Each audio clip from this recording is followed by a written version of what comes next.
नमस्कार, आप देख रहे हैं न्यूज 18 पंजाब हरियाणा हिमाचल। मैं हूं आपके साथ कुसुम रावत। बुलेटिन की शुरुआत एक अहम खबर के साथ करेंगे जिसमें हम आपको न्यूज 18 पर कोरोना का पूरा अपडेट देंगे। हरियाणा से जुड़ी 10 बातें भी आपको बताएंगे। हरियाणा में अब तक 306 केस सामने आ चुके हैं, 3 की मौत हो चुकी है। 24 घंटे में 10 नए केस सामने आ चुके हैं। झज्जर से कोरोना के 5 नए केस सामने आए हैं। आपको बता दें कि अब तक झज्जर में कोई भी केस नहीं था। सोनीपत में भी कोरोना के 2 नए मामले सामने आए हैं। पंजाब, फरीदाबाद, पानीपत से एक नया केस सामने आया है और अब तक करीब 70% मरीज ठीक भी हो चुके हैं। 306 में से 213 मरीजों ने रिकवर कर लिया है। मेवात में सबसे ज्यादा 57 में से 44 ठीक हुए हैं। फरीदाबाद में 37 और गुरुग्राम में 36 लोग ठीक हुए हैं। तो आपको हम न्यूज 18 पर कोरोना का पूरा अपडेट दे रहे हैं। हरियाणा से जुड़ी 10 बातें बता रहे हैं। हरियाणा में अब तक कोरोना के 306 केस सामने आए हैं, 3 की मौत हो चुकी है। 24 घंटे में 10 नए केस सामने आए हैं। झज्जर से कोरोना के 5 केस सामने आए और अब तक झज्जर में आपको बता दें कि कोई भी केस सामने नहीं आया था। सोनीपत में भी कोरोना के 2 नए केस सामने आए हैं। अंबाला, फरीदाबाद, पानीपत में एक केस सामने आया है। तो वहीं अब तक 70% मरीज ठीक भी हो चुके हैं। 306 में से 213 मरीजों ने रिकवर कर लिया है। मेवात में सबसे ज्यादा 57 में से 44 लोग ठीक हो चुके हैं। फरीदाबाद में 37 और गुरुग्राम में 36 लोग ठीक हो चुके हैं।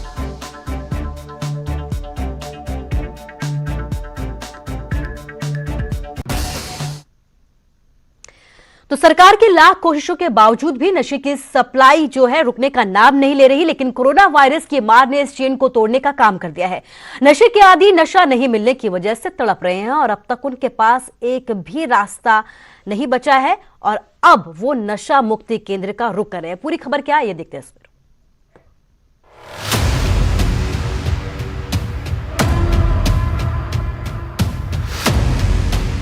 कोरोना वायरस के कारण जहां पर पिछले 1 महीने से प्रदेश में कर्फ्यू लगा हुआ है, वहीं इसके कारण नशेड़ियों की बुरी हालत है। नशे की तोड़ में ये मरीज नशा छुड़ाऊ केंद्र की ओर रुख कर रहे हैं। इनकी गिनती आम दिनों के मुकाबले कहीं ज्यादा है। ये तस्वीरें जो है वो बठिंडा की हैं और ऐसी ही तस्वीरें जिले के और नशा छुड़ाऊ केंद्रों से भी सामने आ रही हैं, जहां सुबह ही लोग लाइनों में लग जाते हैं। कई घंटे खड़े रहने के बावजूद इनको दवाई नहीं मिलती। आलम तो ये है कि इन दिनों केंद्रों में भीड़ होने के कारण सोशल डिस्टेंसिंग का भी ध्यान नहीं रखा जा रहा।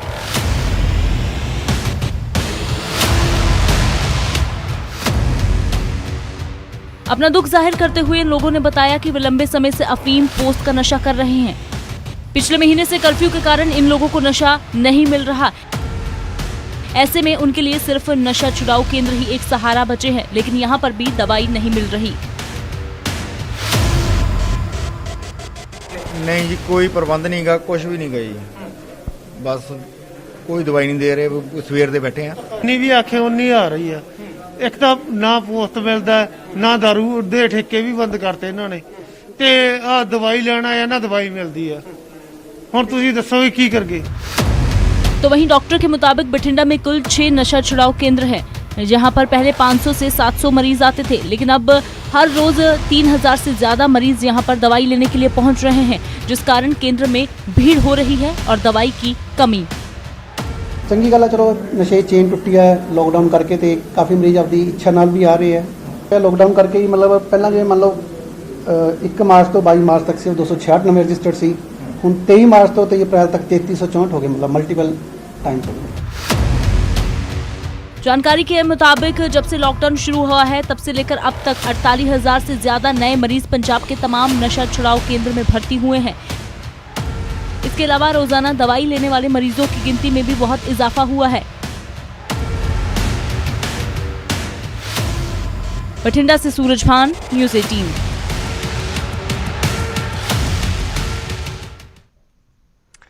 बात जमातियों की करते हैं। जमातियों की धरपकड़ और इलाज के बाद प्रशासन उनके खिलाफ कानूनी कार्रवाई कर रहा है। पलवल में 7 जमातियों को कोर्ट ने न्यायिक हिरासत में भेज दिया है, जबकि 2 को जमानत पर रिहा कर दिया गया है।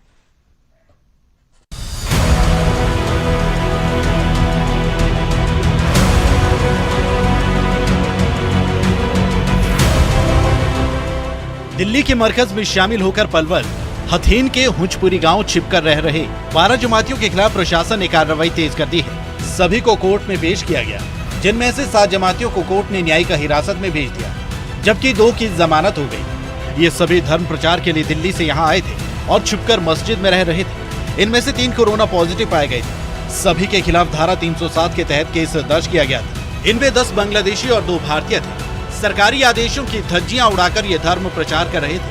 सरकार के आदेशों के मुताबिक मस्जिद के इमाम के खिलाफ ही केस दर्ज किया गया था। सुरक्षा के मद्देनजर लगभग 36 गाँव को कंटेनमेंट और 15 को बफर जोन घोषित किया गया था। जमातियों के कारण कोरोना के मामलों में एकाएक इजाफा हुआ था। जमातियों के कई राज्यों में पहुंचने के कारण कोरोना का संक्रमण तेजी से फैला। सभी राज्य सरकारों ने इनके बारे में जानकारी जुटाकर इनकी जांच कर आगे की कार्रवाई की, ताकि संक्रमण को फैलने से रोका जा सके। दिनेश कुमार, न्यूज़ 18, पलवल। तो कोरोना से लड़ाई जीतने के लिए हर स्तर पर तैयारी की जा रही है। हरियाणा सचिवालय के एंट्री गेट पर डॉक्टर्स की टीम को तैनात कर दिया गया है। कोरोना से बचाव के लिए हर कदम उठाया जा रहा है।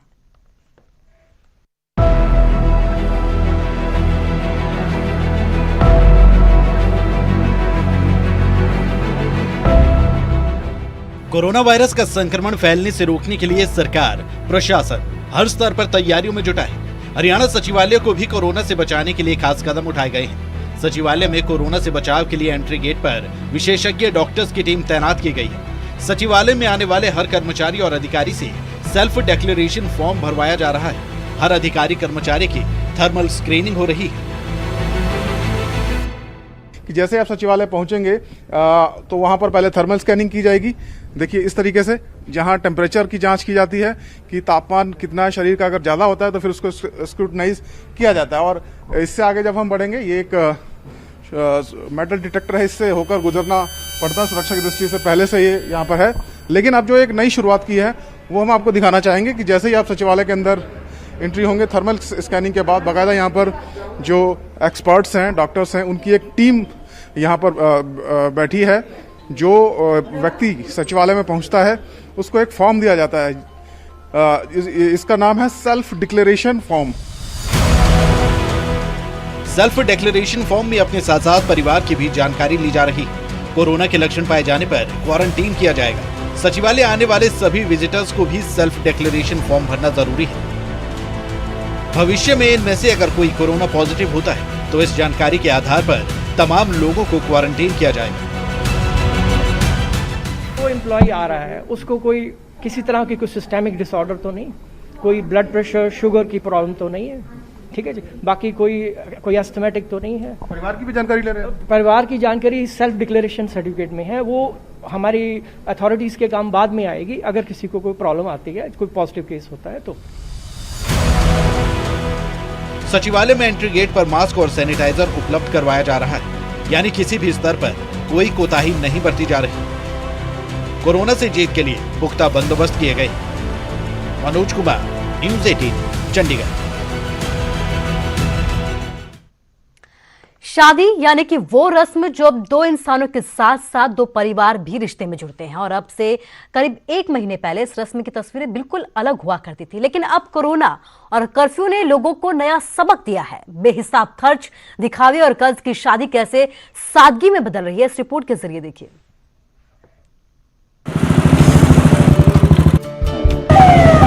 ये कोरोना और लॉकडाउन का दूसरा पहलू है जो कि बेहद खूबसूरत है।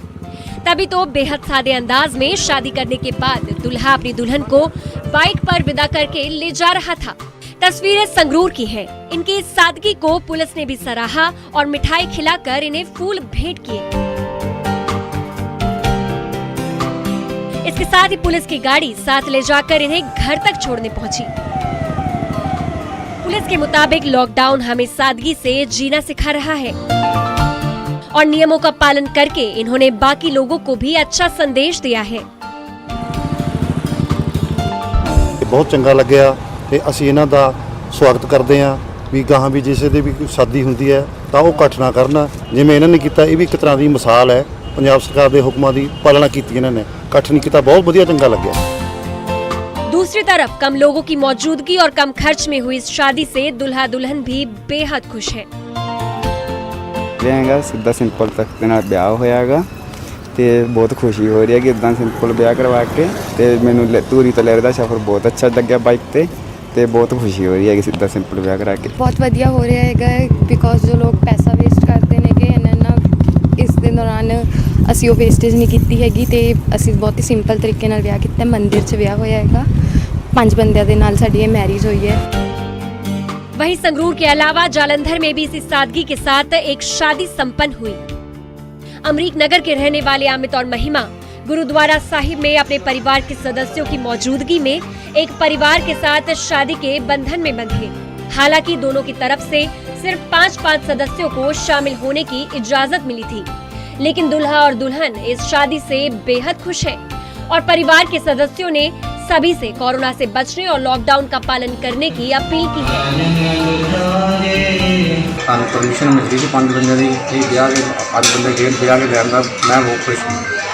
अच्छा अपने ब्याह के रिश्तेदार नहीं आए, इस गल का कोई दुख तो नहीं लगाई अपन? नहीं, मजबूरी है, करना ही बना के कर लिया जी, खुशी है सानू, कोई ऐसी गल नहीं। वहीं धर्म नगरी कुरुक्षेत्र के परिवार ने भी छठी पातशाही गुरुद्वारे में सादे ढंग से शादी समारोह का आयोजन किया, जिसमें परिवार के कुछ चुनिंदा लोगों ने हिस्सा लिया और इस मौके पर परिजनों ने सोशल डिस्टेंसिंग का भी पूरा ख्याल रखा। दूल्हा दुल्हन के साथ परिवार भी सादगी भरी शादी में खुश नजर आया और इसके साथ ही लोगों से लॉकडाउन का पालन करने की अपील भी की। इस वक्त चाहे लॉकडाउन की मजबूरी हो या कोरोना का डर मान लो, लेकिन लोगों के जीवन में आ रहा ये बड़ा बदलाव भविष्य के लिए बेहद अच्छी तस्वीर जरूर पेश कर सकता है। Bureau report, news 18।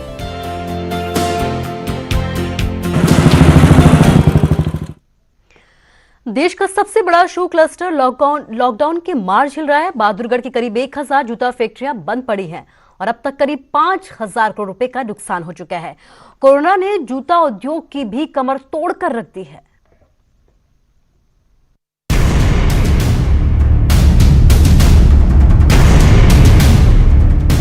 औद्योगिक नगरी बहादुरगढ़ देश का सबसे बड़ा शू क्लस्टर है। देश के 50% से ज्यादा नॉन लेदर जूतों का निर्माण बहादुरगढ़ में किया जाता है। यहाँ जूता बनाने वाली 1000 से ज्यादा फैक्ट्रियां हैं। इन फैक्ट्रियों में 2 लाख से ज्यादा श्रमिक अलग अलग शिफ्टों में काम करते थे, लेकिन लॉकडाउन के कारण ये फैक्ट्रियां बंद पड़ी हैं। इनकी मशीनें धूल फांक रही हैं। लॉकडाउन की मार झेल रहे जूता उद्योग के अगर नुकसान का अनुमान लगाया जाए तो ये करीब 5000 करोड़ रुपए आंका जा रहा है। फैक्ट्री मालिक सरकार से राहत पैकेज देने की मांग कर रहे हैं।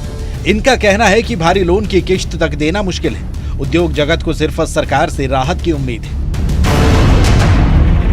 हमारे यहाँ बहादुरगढ़ में लगभग 1000 के करीब हमारी फुटवेयर उद्योग की फैक्ट्रियां हैं, जिसमें से लगभग 20 से 22,000 करोड़ रुपए का हमारा वार्षिक टर्नओवर है सारी कंपनियों का, डायरेक्ट इनडायरेक्ट, जिसमें से हमारा 2 से 2,500 करोड़ का हमारा एक्सपोर्ट है और हमारा लगभग 5 से 6,000 करोड़ रुपए का अभी तक जो है हमारा नुकसान हो चुका है। पहले हम डिमांड करते हैं लेबर के मुतल्लिक, क्योंकि हमारी इंडस्ट्री में लेबर कॉस्ट जो है 25 से 30% of total cost of production है।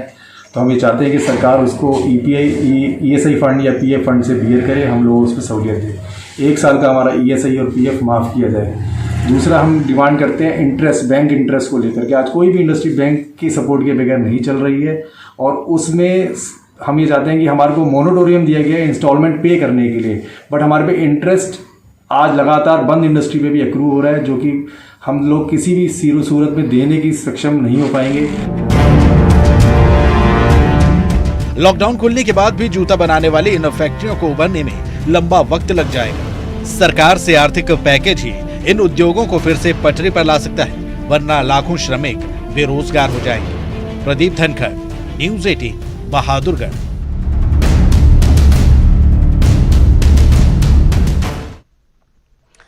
और अंबाला से इस वक्त की बड़ी खबर आपको बता रहे हैं। अंबाला में कोरोना योद्धाओं पर हमला हुआ है। पुलिस और स्वास्थ्य विभाग की टीम पर पथराव किया गया है। एम्बुलेंस को भी तोड़ा गया है। कई पुलिसकर्मी घायल हो गए हैं। कोरोना संदिग्ध मरीज की मौत के बाद पहुंची थी टीम। महिला का संस्कार करवाने के लिए टीम यहां पर पहुंची थी। गांव वालों ने विरोध करते हुए टीम पर हमला किया है। पुलिस ने लोगों पर हल्का बल प्रयोग भी किया है। तो अंबाला से इस वक्त की बड़ी खबर आपको बता रहे हैं, जहां पर कोरोना योद्धाओं पर हमला किया गया है। पुलिस और स्वास्थ्य विभाग की टीम पर यहां हमला हुआ है। एम्बुलेंस को भी तोड़ा गया है। कई पुलिसकर्मी इस हमले में घायल हो गए हैं। कोरोना संदिग्ध मरीज की मौत के बाद यहां पर टीम पहुंची थी, जहां पर लोगों ने इस टीम पर हमला कर दिया। महिला का संस्कार करवाने के लिए टीम यहां पहुंची थी। गांव वालों ने विरोध करते हुए टीम पर हमला किया है। पुलिस ने इस दौरान लोगों पर हल्का बल प्रयोग भी किया है। एक आज सिविल हॉस्पिटल अम्बाड़ा कैंट में एक सस्पेक्टेड कोरोना की एक लेडी की डेथ हुई थी, जो तोपखाना की रहने वाली थी। और सरकार की तरफ से, कमेटी की तरफ से कोविड के लिए जो संस्कार संस्थान है, वो इस गांव का जो शमशान घाट है उसको बनाया था। तो आज हेल्थ की टीम, कमेटी की टीम और हमारी पुलिस की टीम यहाँ पे डेड बॉडी लेके आई थी। तो गांव वाले लोगों ने उसका विरोध किया और 100-150 आदमी लॉकडाउन तोड़ते हुए यहाँ पे इकट्ठे हो गए और सरकारी काम में बाधा डाली।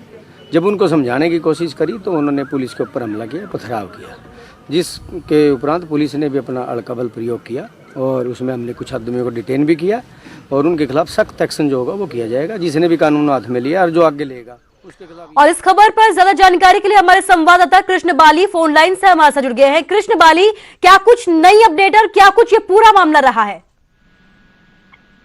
ये मामला कल शाम का है। जो सारा लगातार जो एक महिला थी, लगभग 80 साल के करीब उसकी उम्र थी, उनको सांस लेने में काफी तकलीफ हो रही थी और अम्बाला छावनी के नागरिक अस्पताल के अंदर इलाज उनका करा था। लेकिन उनके कोरोना टेस्ट के लिए अभी सैंपल भेजे ही गए थे कि इस दौरान उसकी मौत हो गई। मौत के बाद जो भी प्रशासन ने जगह निर्धारित की हुई है, उनकी जो सस्पेक्टेड भी हो चाहे जो कोरोना पॉजिटिव भी हो, उनकी जो उनके संस्कार होता है उनके लिए जगह निर्धारित की हुई है अम्बाला में भी। अम्बाला के भी एक चंदपुरा गांव है यहाँ पर, रामपुर सतड़ी के पास, वहाँ पर इसको संस्कार के लिए प्रशासन और जो भी क्या कहते हैं वायरस थे उनको लेके वहाँ पे पहुंचे। तो गाँव वाले संस्कार के मना कर दिया था और हम इसको गाँव में संस्कार नहीं होने देंगे कि इससे जो आग के स्वाद को धुआं निकलेगा उनको गाँव में फैलने का खतरा हो सकता है। जब वो नहीं माने तो काफी देर तक जो लोग गए थे संस्कार करने बहस होती रही। लेकिन उसके बाद जब पुलिस वहाँ मौके पर पहुंची तो गांव के ही लोगों ने उन पर काफी पथराव कर दिया, इसको लेकर काफी तनाव की स्थिति बन गई और काफी पुलिस प्रशासन वहाँ पर पहुंच गए। वहाँ पहुंचने के बाद जब उनको लगभग 4 लोगों को वहाँ पे अरेस्ट कर लिया गया। जी कृष्ण बाली, इस तमाम जानकारी के लिए आपका शुक्रिया। तो लोगों पर कार्रवाई की जा रही है। आपको बता दें कि अम्बाला में कोरोना योद्धाओं पर हमला हुआ है। पुलिस और स्वास्थ्य विभाग की टीम पर हमला किया गया। एम्बुलेंस को भी तोड़ा गया है, जिसमें कई पुलिसकर्मी घायल हो गए हैं। एहतियातन पुलिस ने यहां पर कई लोगों के खिलाफ कार्रवाई भी की।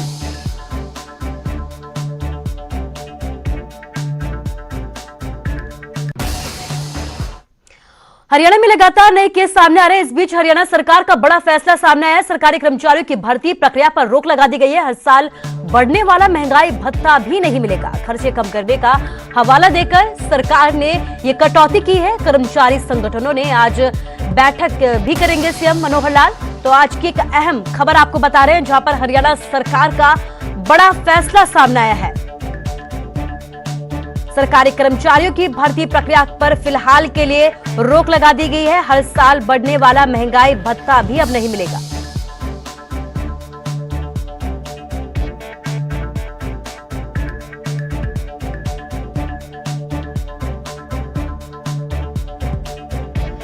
मनोज कुमार हमारे संवाददाता फोन लाइन से हमारे साथ जुड़ गया है। मनोज, क्या कुछ अपडेट आपके पास?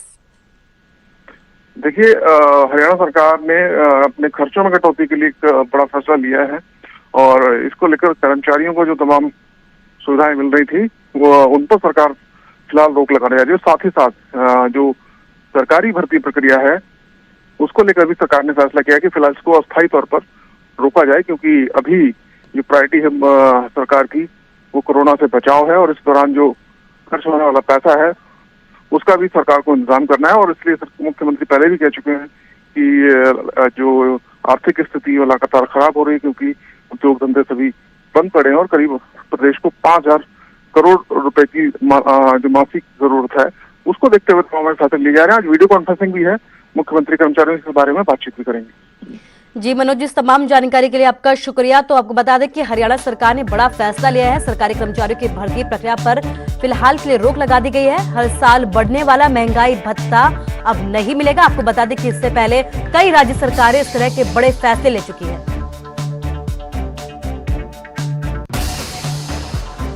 और फिलहाल के लिए इस बुलेटिन में बस इतना ही। नमस्कार।